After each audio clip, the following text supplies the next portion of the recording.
tumekuwepo mahali hapa tukizungumza maneno ya Mungu, tukiongea mambo ambayo Mungu anapenda yafanyike katika maisha yetu, na tukiona kwamba Mungu anastahili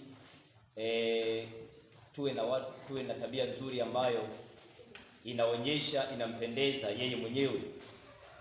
Na tumekuwepo mahali hapa kwa wale wachache. Jana ilikuwa nafuu kidogo, najua wengine leo wataongezeka kwa ajili ya mambo mengi kabisa ya Mungu, ili tuendelee kujifunza. Tumejifunza toka mwanzo malaika wa Mungu watembelea watu na kuleta majibu kwa ajili yao. Wale waliokuwa wakiomba Mungu wapate haja mioyo yao, Mungu aliwatumia malaika katika Agano la Kale. Na tukaona katika Agano Jipya Mungu anawapa Roho Mtakatifu ili kusudi waendelee kupokea majibu kama kipindi cha nyuma. Na pia tukaangalia watu waliotembelewa na malaika, tukawataja hapa, tukaona angalau kwa haraka watu karibia 7 hivi Mungu aliwatumia malaika wakawatembelea na wakazungumza nao, na wao wakahojiana na malaika na wakapewa majibu yao wakaondoka. Na pia tulikuwa sehemu moja nyingine nasema Mungu ametuumba ili tuwe na matendo mema. Mungu atusaidie sana. Amen. Mungu ametuumba tufanye matendo mema. Najua jana hapo ndipo tulipokuwa. Tulimalizia hapo kwamba Mungu ametuumba ili tuwe na matendo mema. Makusudi ya Mungu, ametuweka duniani kwa malengo maalum kabisa. Mwanadamu awe na matendo mema, yasiwe matendo mabaya ambayo yanamchukiza Mungu. Na moja ya matendo mazuri ambayo Mungu anayapenda aliyomfanyia mwanadamu apate kujua kwamba Mungu ndiye mwenye vitu vyote duniani, na Mungu amempa mwanadamu vitu vyote, na pia mwanadamu huyo anahitaji kumtolea Mungu. Na anapokuwa anamtolea Mungu, Mungu anaangalia jinsi gani anakwenda kumtolea. Kwa hiyo tunaendelea na somo letu kwa kuwa tumeumbwa tuwe na matendo mema. Na Mungu amekusudia sisi tuwe na matendo mema. Kwa hiyo tunaangalia kwamba moja ya matendo mema katika maisha ya Mkristo ni kumtolea Mungu. Na matoleo ambayo tunaendelea kuangalia matoleo ya sadaka. Mungu atusaidie sana. Toka mwanzo tumeangalia sadaka, jinsi hata wale watu waliokuwa wanatembelewa na Mungu na malaika wa Mungu walimtolea Mungu sadaka. Na walimtolea sadaka ambayo ni nzuri, ambayo ilikubalika mbele za Mungu. Na Mungu aliipenda ile sadaka vizuri sana, na aliwabariki watu wale waliomtolea sadaka. Na sisi hapa kwa wakati tulionao tunaendelea kujifunza habari za kumtolea Mungu sadaka, maana ni njia ya matendo mema. Sadaka ni matoleo yanayomleta mtu mbele za Mungu na apate kukubaliwa na Mungu. Sadaka ni matoleo yanayomsogeza mtu mbele za Mungu na mtu huyo apate kukubaliwa na Mungu wake. Kwa hiyo sadaka ni kitu ambacho toka mwanzo nimezungumza kimekuwa kinadharauliwa sana. Lakini ni kitu ambacho Mungu anakiheshimu. Na nikazungumza sadaka ni matoleo ya hiari kutoka maishani mwa mtu. Ndani ya matoleo yale Mungu ameficha baraka kubwa sana ndani yake. Sasa watu nakuta hawajui. Wanaona kama ni jambo la kawaida tu. Nikienda kanisani basi muda wa matoleo ukifika ninachukua haka na kwenda kumtolea Mungu. Yaani anaonekana kwamba hakana hata umuhimu wote, anachukua na kwenda kumtolea Mungu. Kumbe sadaka ni kitu muhimu kabisa mbele za Mungu. Kwa hiyo unapotoa sadaka ambayo ni nzuri mbele za Mungu, Mungu anaitakabali sadaka yako. Mungu anaikubali sadaka yako na Mungu anaibariki. Tuliangalia zaka ni kitu cha lazima na malimbuko ni kitu cha lazima, maana ni agizo Mungu ametoa. Lakini sadaka ni hiari ya mtu. Mtu anakwenda kumtolea Mungu sadaka ili Mungu apate kumbariki baraka. Na sadaka hii inashusha baraka za Mungu ndani ya mtu. Sadaka hii unayoitoa inaondoa vifungo mbalimbali katika maisha ya mtu aliyetoa. Sadaka hii inamfungua katika kifungo ambacho anakuwa amefungwa, inamfungua kwa sababu imemfanya kumkaribia Mungu wake. Mungu wetu atusaidie sana. Tuangalie kile kitabu cha Zaburi sura ya 50 na ule mstari wa 5.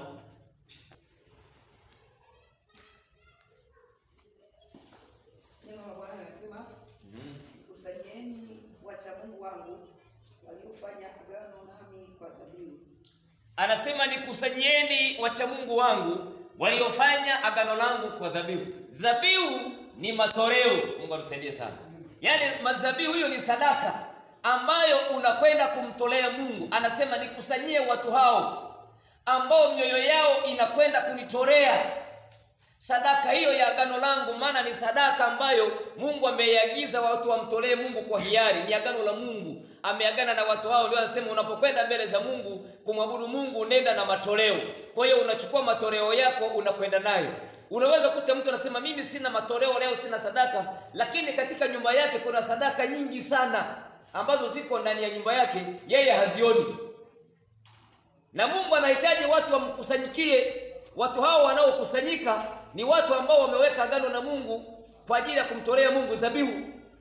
Wanamtolea Mungu sadaka yao ya hiari, wanaipeleka mbele za Mungu, na wanapoipeleka mbele za Mungu, Mungu aende kuwabariki. Na Mungu anapoona umeitoa hiyo sadaka, Mungu anafurahi kwa sababu anaona umetenda kitu cha msingi sana.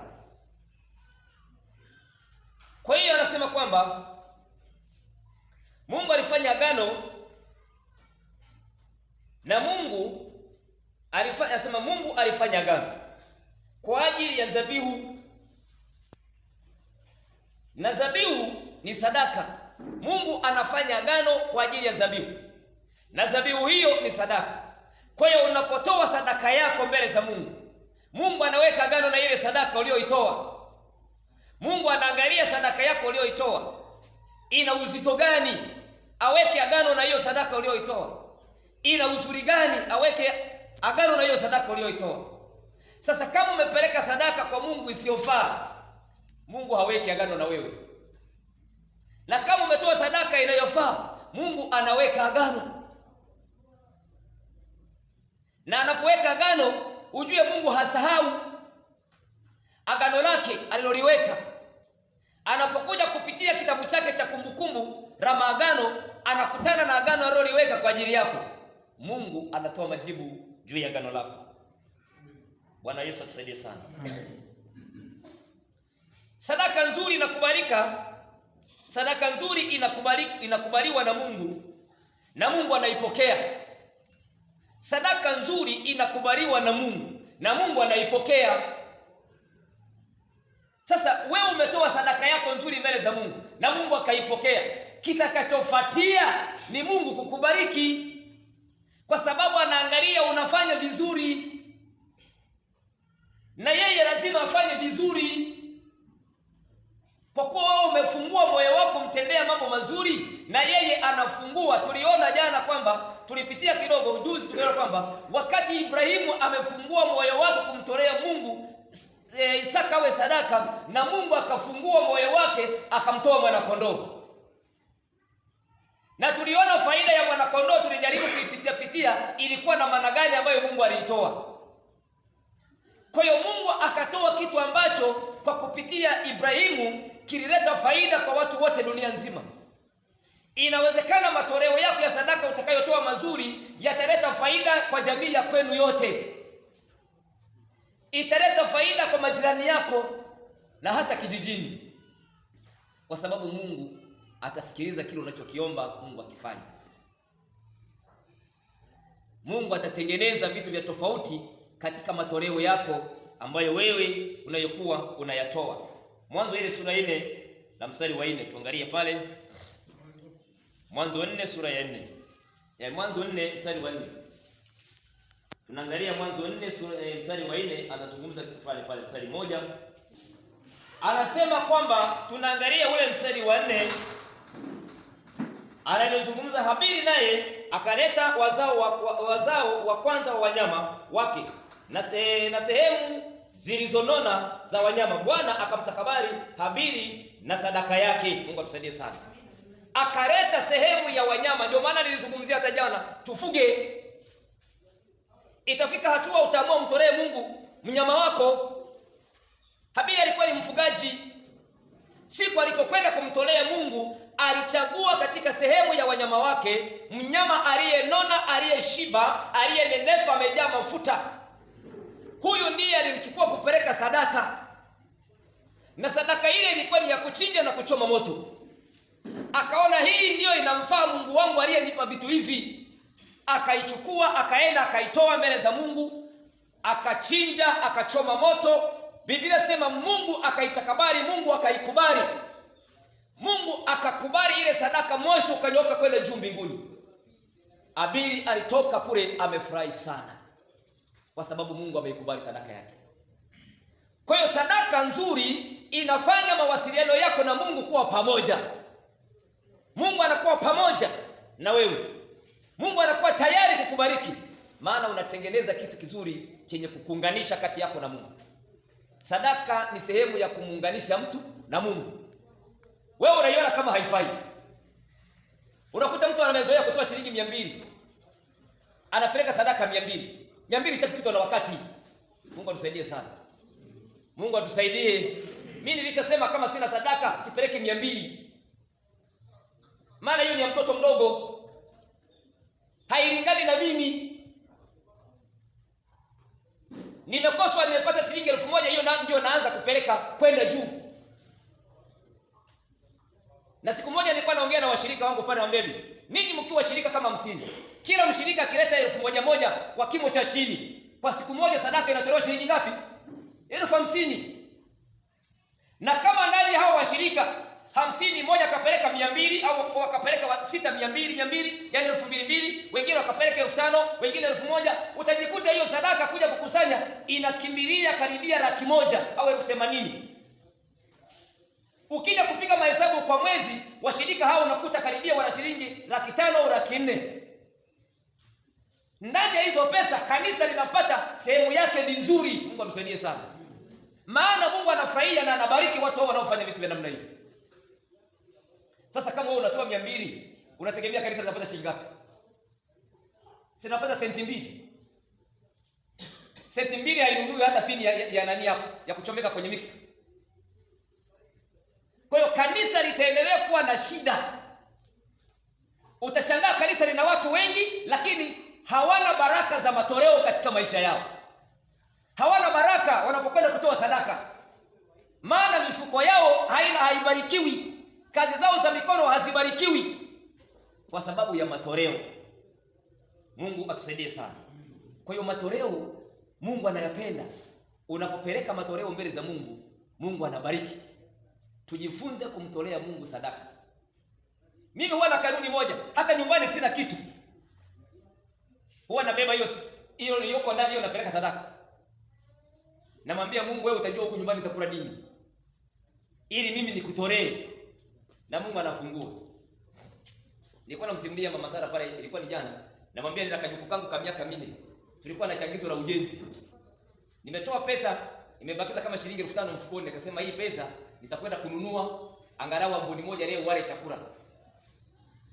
Sasa yule mjukuu wangu akakimbia kwa bibi yake. Bibi yake akamwambia hana hela. Alipomwambia hana hela hakuridhika, ikabidi anyooke kuja kwangu. Niko kule madhabahuni nimekaa. Changizo linaendelea. Akaja akaniambia babu, nipe hela nipeleke nikachange na mimi changizo la ujenzi. Kadogo tu kana miaka 4. Nakamwambia subiri Jumapili nyingine nitafanya nini? Nitakupa. Kaniambia hamna, naomba mimi unipe leo, mimi nipeleke. Na mfukoni na ile pesa ya nini? Ile chakula nikaingiza mfukoni tu, nikachukua pesa ile nikampa, akamwambia peleke. Akaenda akatoa sadaka ile, akatoa changizo ile pesa shilingi 5,000. Moyo wa yule mtoto ukasuzika, akaenda na rukaruka kwenda kukaa. Mungu atusaidie sana. Bwana Yesu atusaidie. Basi baada ya ibada kuisha, sasa watakula nini? Mungu akafungua mlango, nikapata 15,000 pale pale. Nikaenda kununua chakula. Kwa hiyo maana Mungu ndiye anajua. Maana anajua sasa mimi nimefanya mpaka hakuna kitu chochote. Na kila ambacho kilikuwa tegemeo langu nimempa mtoto, amepeleka. Nikasema nawafundisha hawa watoto kutoa. Kwa sababu kesho na kesho kutwa mimi sitakuwepo, wao ndio watakuwepo. Watakuwa wanajifunza babu yetu alikuwa ni mtoaji, alikuwa anatoa. Watoto wangu wanaelewa baba yetu alikuwa ni mtoaji, wanatoa. Kwa hiyo wanajifunza kutoa. Ndio maana nilizungumza Adamu aliwafundisha watoto wake kutoa. Ndio maana huyu alikwenda kumtolea Mungu sadaka iliyo nzuri na Mungu akaibariki. Bwana Yesu atusaidie sana. Kwa hiyo tunahitaji kubarikiwa na Mungu ili Mungu apate kutubariki. Na Mungu atengeneze baraka ambazo zinaleta manufaa katika maisha yetu. Mungu anaangalia sadaka nzuri iliyotolewa. Mungu anaangalia sadaka nzuri iliyotolewa na mtoaji madhabahuni, iliyotolewa na mtoaji aliyoitoa. Maana tukiweka hapo kisonzo tunatoa wengi, lakini kisonzo hicho Mungu anaangalia sadaka ya mtu aliyetoa. Sadaka nzuri ya mtu aliyetoa, mtoaji ni mtu gani aliyetoa hii sadaka? Mungu anaiangalia, inaonyesha. Yaani ukishika sadaka yako hivi, unapokwenda kuipeleka mbele za Mungu, inakwenda na sura yako. Mungu atusaidie sana.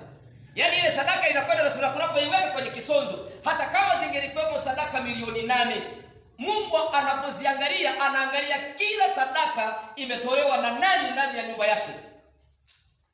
Kila mtu aliyetoa sadaka yake Mungu anaiangalia, hii kumbe ni ya fulani. Kumbe hii ni ya fulani. Angalia, wakati tunaona Kornelio alipokuwa akitoa zile sadaka, Mungu alikuwa zilienda na sura ya Kornelio. Wakati Mungu anapitia sasa kitabu cha watoaji, anaangalia, anamkuta mtu yule ni mtoaji, ametoa sana, lakini vipi, ni nini ambacho amefanyiwa? Ikagundulika bado hajampokea Yesu kwa Bwana na Mwokozi wake. Mungu atusaidie sana. Sadaka ikamletea wokovu nyumbani mwake. Kwa hiyo Mungu akatengeneza kitu ambacho kilileta faida kabisa. Kwa hiyo Mungu anaangalia sadaka ya mtoaji aliyoitoa. Ni sadaka ya namna gani? Ni nzuri au ni mbaya?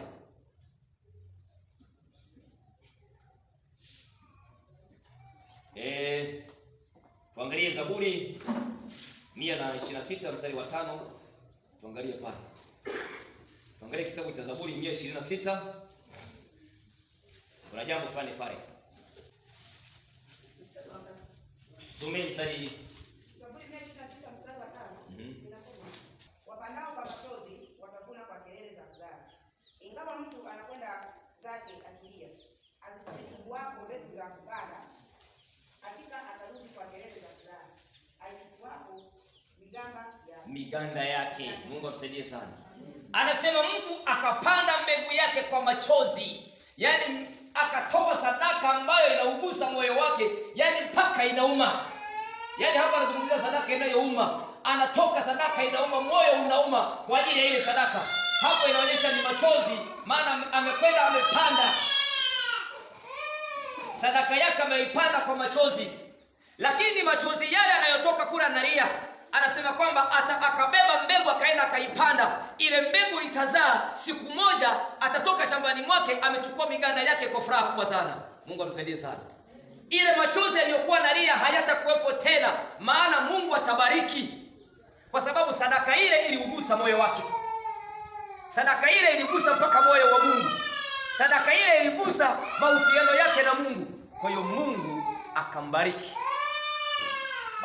Badala sasa ya machozi ikawa ni kelele za nini? Za shangwe, za furaha. Anafurahia, anashangilia. Mungu amembariki. Mungu amemletea mavuno mazuri. Mungu amemletea zawadi nzuri. Anafurahia kwa sababu ya matoleo aliyoyatoa. Anafurahia kwa sababu ya kitu alichokitengeneza. Mungu anaangalia moyo unaotoa, yaani anatoa kitu kizuri. Anatoa, moyo wake unafunguka. Yaani kila anachopeleka mpaka watu wengine wanaguna.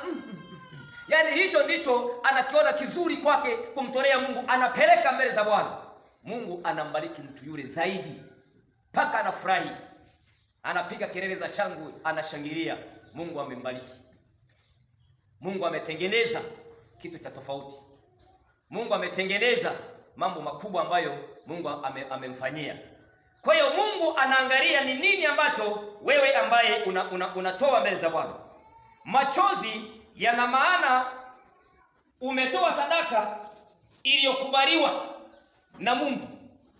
Machozi yana maana umetoa sadaka iliyokubaliwa na Mungu, yaani ni nzuri. Moyo wako mpaka unauma. Hiyo ndio Mungu anaipenda. Mungu anaiangalia, anasema safi. Kwa kuwa ametoa sadaka hii inayouma maishani mwake, basi mimi na mimi nitatoa ya kwangu inayouma nimpe. Mungu anatoa kwa sababu umefanya bila kizuizi. Mungu asifiwe sana. Bwana Yesu atusaidie sana. Kwa hiyo Mungu anaangalia ni namna gani ambavyo wewe unaendelea kumtolea Mungu. Mungu anaangalia ni jinsi gani unajitoa kumtolea Mungu. Mungu anaangalia ni jinsi gani unavyokuwa na kiwango cha kumtolea Mungu. Inatakiwa upande kiwango chako cha kumtolea Mungu, kipande, kisiwe chini kila siku. Ujue unapokwenda kumtolea Mungu sadaka, Mungu huangalia sadaka ni ya namna gani uliotoa.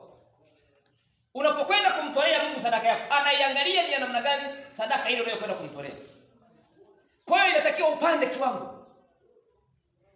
Usizoee kila siku wewe ni wa 500. Mwisho Mungu anakuita 500. Huyo ni wa 500. Yeye habadiliki. Yeye maisha yake ni 500. Mwaka unaanza mpaka unaishi, wewe ni wa 500. Unakuja mwaka mwingine unaishi, wewe ni wa 500.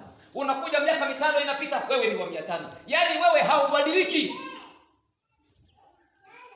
Lazima upande kiwango. Mungu atusaidie sana. Bwana Yesu asifiwe. Tuchukulie mfano, unaonaje ukiwa na nguo moja?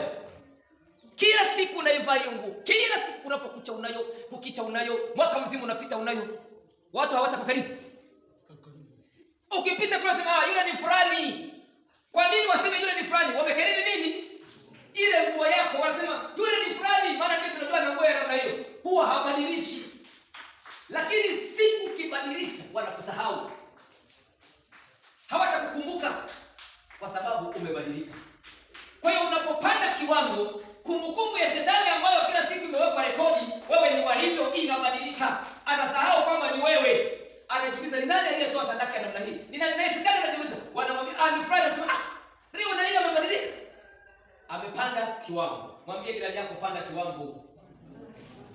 Mwambie panda kiwango, usiseme mwenyewe, mwambie. Wewe ukiwa unamwambia panda kiwango. Kwa hiyo kiwango ni kizuri. Na kiwango kinaleta mabadiliko kanisani. Unapopanda kiwango, yani hata kuifanya kazi ya Mungu huoni uchungu.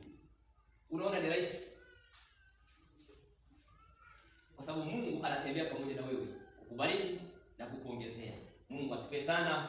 Basi tutakomea hapo kwa kipindi cha somo la msingi na tutaendelea kwa baadaye. Baba yetu uliye mbinguni, nakushukuru kwa ajili ya neno hili. Ipate baraka na kibali katika mioyo yetu, ili tuendelee kuyafanya mapenzi yako mazuri na kutoa Mungu kwa moyo mweupe na kuendelea kupanda kiwango. Asante kwa sababu utahusika na utaendelea kutenda mambo mazuri kwa ajili ya maisha yetu, kupitia jina la Yesu aliye Mwokozi wetu. Amen. Basi Mungu awabariki sana. Haleluya. Bwana Yesu asifiwe. Tumesikia ujumbe mzuri, tupande viwango. Tusikalie katika sekta ile. Kama ulikuwa unatoa 200, leo upate 500. Kama ulikuwa unatoa 500, leo toa 1000. Kama unatoa 1000, toa 2000. Bwana Yesu apewe sifa. Na wakati wa kwenda kwa ibada yetu kuu, tutaenda kuimba nyimbo za zaburi.